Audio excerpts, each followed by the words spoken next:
India में reservation हमेशा से ही एक बहुत बड़ा इशू रहा है and recently as we have seen 127th constitutional amendment bill has been passed.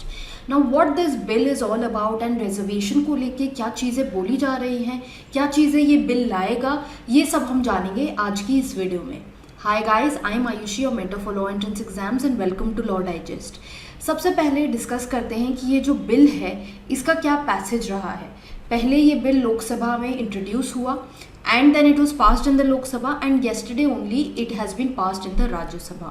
तो ये बिल इंट्रोड्यूस किया गया है through doctor Virendra Kumar who is the minister of social justice and empowerment.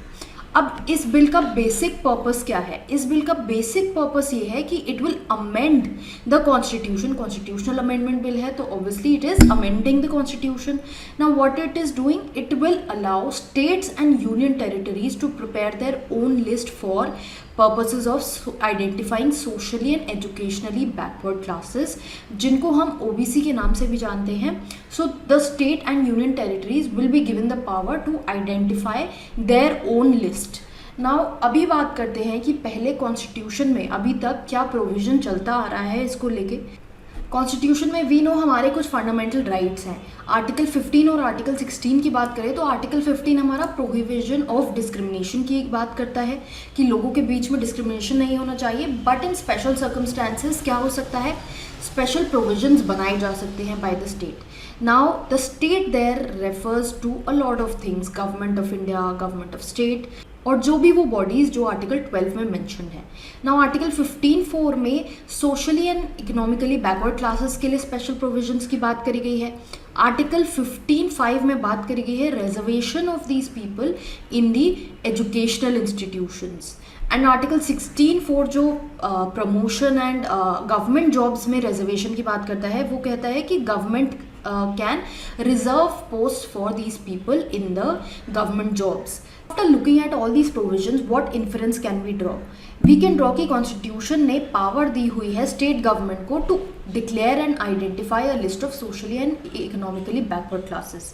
Now ये चाहे एक्सप्लिसिटली नहीं बोला हुआ है कि गवर्नमेंट स्टेट गवर्नमेंट जो है वो एक लिस्ट बनाएगी, हाउएवर ये सब चीज़ें देख के ये पता लगता है कि state can special provisions for these backward classes. अब बात करते हैं आर्टिकल 342 की, जो अमेंड किया जा रहा है through the new 127th constitutional amendment bill.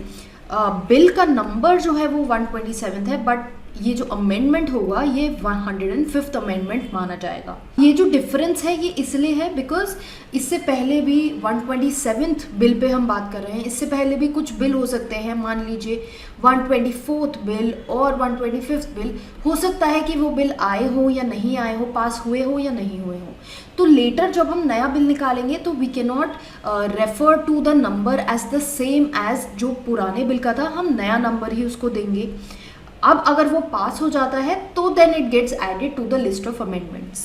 So this is basically for people who might be confused कि 104th अमेंडमेंट अभी चल रहा है तो 127th बिल कैसे हो सकता है. नाउ आर्टिकल 342, आर्टिकल 342 क्या कहता है? आर्टिकल 342 कहता है प्रेसिडेंट और पार्लियामेंट दोनों के पास पावर है कि वो एक कम्युनिटी को इंक्लूड कर सके in the list with the consultation of the governor, जब हम स्टेट और यूटी की बात करते हैं. तो 342 में बात करी गई है ट्राइब और ट्राइब्यूनल कम्युनिटी की. अब इसी के चलते 324A भी आर्टिकल आया जहाँ पे which came through an amendment. Now this came through the 102nd amendment. 102nd amendment में ये दोनों प्रोविजंस आए जो क्या बात करते हैं. 342A कहता है कि पार्लियामेंट या प्रेसिडेंट जो है वो इंक्लूड या एक्सक्लूड कर सकता है socially and educationally backward classes को from the list.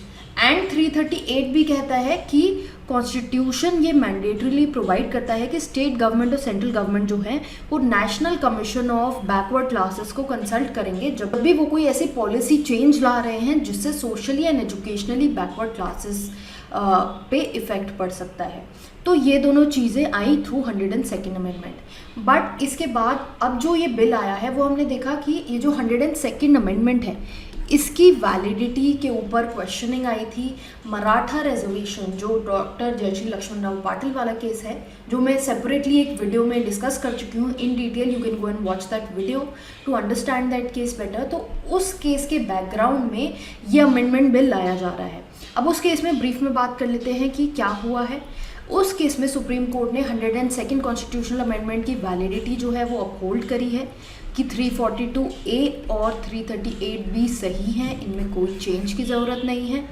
And further जो मराठा कोटा जो गवर्नमेंट ने लाया था which was exceeding the 50% limit जो हमारे इंदिरा साहनी केस में प्रिस्क्राइब्ड है, उस मराठा कोटा को स्ट्राइक डाउन कर दिया गया। एंड द कोर्ट सेट कि ये जो पावर है to identify socially and economically backward classes, ये जो आइडेंटिफिकेशन की पावर है that rests with the president and not the state. तो स्टेट से वो पावर लेने की बात हुई कि स्टेट के पास वो पावर एग्जिस्ट ही नहीं करती है, वो पावर प्रेसिडेंट के पास एग्जिस्ट करती है।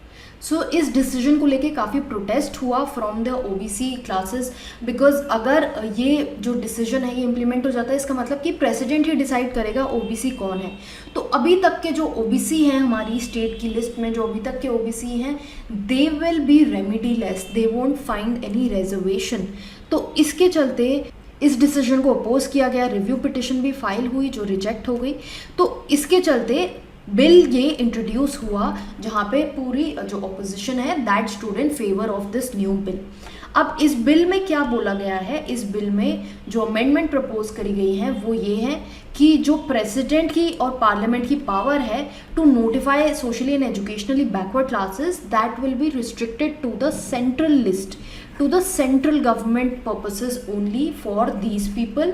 एंड एक नया क्लॉज लाया जाएगा जहाँ पे ये प्रोवाइड किया जाएगा कि स्टेट और यूटी की जो लिस्ट है, जो socially and educationally backward classes की लिस्ट है स्टेट की, वो स्टेट ही डिसाइड करेगी and not the president and parliament. There will be separate list and this list में vary from the list that has been prepared by the president. Further state जो है वो directly OBC या SCBC को notify कर सकती है irrespective of NCBC, जो पहले प्रोविजन था कि एनसीबीसी को कंसल्ट करना है हर मैटर में, बट स्टेट जो है अब ओबीसी और एससीबीसी को डायरेक्टली नोटिफाई कर सकती है without going through that channel. So all in all इस अमेंडमेंट का जो मतलब है वो ये निकल के आता है कि स्टेट और सेंटर के बीच में जो ये फेडरलिज्म का स्ट्रक्चर है हमारे कॉन्स्टिट्यूशन में वो मेंटेन रहेगा। प्रेसिडेंट और पार्लियामेंट जो है वो अपना सेंट्रल लिस्ट बनाएंगे from the central point of view and state अपनी लिस्ट बनाएगी from the state point of view. These two lists will be different even though उनमें एंट्रीज जो है वो डिफरेंट होंगी, but that does not mean कि state के पास power नहीं है अपनी जो रिजर्वेशन के लिए लिस्ट बनाने की, अपनी जो क्लासेस हैं उनको आइडेंटिफाई करने की फॉर रिजर्वेशन की, किसको रिजर्वेशन मिलना चाहिए, which class is socially and educationally backward classes, ये स्टेट अपना खुद डिसाइड करेगी। That is what has been proposed through this bill. Now this bill has been passed in both the houses, so finally once it gets the assent of the president this bill will come into the functioning. So with this we come to the end of this video. I hope आपको ये clarity मिली होगी कि इस bill में क्या चीज़ें बोली गई हैं। अगर आप किसी लॉ एंट्रेंस एग्जाम के लिए प्रेपरेशन कर रहे हैं then do check out our playlist most important happenings जहाँ पे हम ऐसी चीज़ें कवर करते हैं। Further we also have some material that is available with respect to these issues, with these legal current affairs issues that is available on our website www.lawdigest.in, वहाँ पर आप देख सकते हैं। एंड इस वीडियो में अगर आपको कुछ नया सीखने को मिला है, कुछ आपने नई अपनी नॉलेज गेन करी है, then do subscribe to this channel if you are a new visitor and press the bell icon for immediate notifications. And also हमको इंस्टाग्राम पर फॉलो करना ना भूले जहाँ पे हम डेली अपडेट्स करते हैं।